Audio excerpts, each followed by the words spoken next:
আগামী বিপিএল এর সময়সূচি তো ঘোষণা হয়েই গেল। ডিসেম্বর জানুয়ারিতে শুরু হচ্ছে বাংলাদেশ প্রিমিয়ার লিগ বিপিএল এর 12তম আসর, কিন্তু এখন পর্যন্ত কোনো খোঁজখবর নেই ঢাকা ক্যাপিটালসের।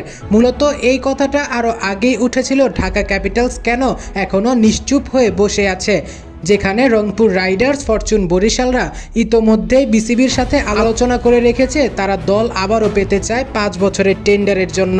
মূলত শাকিব খানের রিমার্ক হার্লেনের দল ঢাকা ক্যাপিটাল কিছু এলিগেশন পেয়েছে গত বিপিএল থেকে।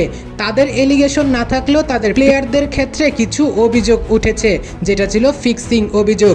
সেই অভিযোগ কাটিয়ে হয়তো ঢাকা ক্যাপিটালসকে ফিরতে হবে, যার কারণে এখনো পর্যন্ত চুপ আছে ঢাকা ক্যাপিটালস। তবে এখনো পর্যন্ত যতটুকু জানা গিয়েছে, ঢাকা ক্যাপিটালসের সিইও আতিক ফাহাদের কাছ থেকে তারা আগামী বিপিএল সহ আগামী 5 বছর টেন্ডার নিতে আগ্রহী।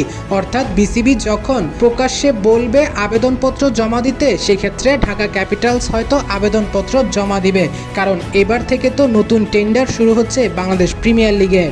আতিক ফাহাদ এটাও জানিয়েছে, যথাসম্ভব চেষ্টা করব গতবারের ভুল থেকে শিক্ষা নেওয়ার জন্য। অর্থাৎ প্রাথমিকভাবে তো তেমন কিছু বুঝতেন না, জানতেনও না, যেমন খুশি তেমন সাজো এমন একটা টিম করেছেন বিদেশিদের ক্ষেত্রে।